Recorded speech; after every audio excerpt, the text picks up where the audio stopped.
আজকে আমরা রসায়ন দ্বিতীয় পত্র জৈব রসায়নের ডায়াজোটাইজেশন বিক্রিয়া নিয়ে আলোচনা করব। বেনজিন ডায়াজোনিয়াম লবণ প্রস্তুত করা হয় এই বিক্রিয়ার মাধ্যমে। ডায়াজোটাইজেশন বিক্রিয়াটা হলো যে এনিলিন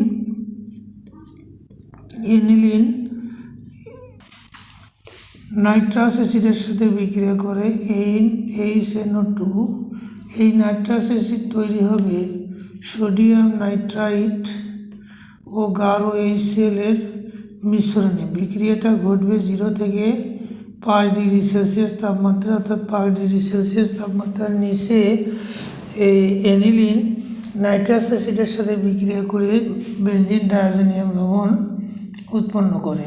বেনজিন ডায়াজোনিয়াম লবণ, এখানে N2Cl।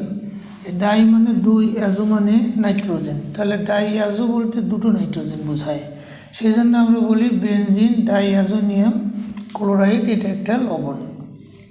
এইখানে নাইট্রাস অ্যাসিডটা অস্থায়ীর জন্য সোডিয়াম নাইট্রাইট আর HCl এর মিশ্রণ ব্যবহার করলে সদ্য প্রস্তুত নাইট্রাস অ্যাসিডটা পাওয়া যায়, এই জন্য আমরা মিশ্রণটা ব্যবহার করি। আর তাপমাত্রা যদি 5 ডিগ্রি সেলসিয়াসের উপরে হয় তাহলে বিস্ফোরণ ঘটতে পারে, এবং 40 ডিগ্রি সেলসিয়াস তাপমাত্রার উপরে বা 40 ডিগ্রি সেলসিয়াস হলে এই ডায়াজোনিয়াম ক্লোরাইড ফেনলে রূপান্তরিত হয়ে যাবে। এই জন্য আমরা বিলো 5 ডিগ্রি সেলসিয়াস তাপমাত্রার বিক্রিয়াটা করে থাকি। এই বিক্রিয়াটা 3 ধাপে ঘটে। প্রথম ধাপ, এই ধাপে সোডিয়াম নাইট্রাইট এই গাঢ় HCl এর সাথে বিক্রিয়া করে তৈরি করে সোডিয়াম ক্লোরাইড, আর তৈরি হয়ে যায় নাইট্রাস অ্যাসিড HNO2। দ্বিতীয় ধাপে এই অ্যানিলিনের সাথে গাঢ় HCl বিক্রিয়া করে এই অ্যানিলিন হাইড্রোজেন ক্লোরাইড নামক একটা লবণ তৈরি হয়, NH2HCl। এই অ্যানিলিন হাইড্রোজেন ক্লোরাইড উৎপন্ন হয়। তৃতীয় এবং শেষ ধাপে এই অ্যানিলিন হাইড্রোজেন ক্লোরাইড যে NH2HCl এই লবণটা শেষ ধাপে নাইট্রাস অ্যাসিডের সাথে যুক্ত হয়।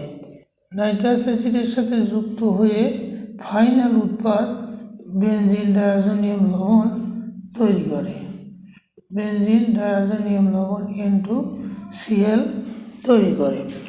আর বাই প্রোডাক্ট হিসেবে এখানে পানি তৈরি হয়ে যায়।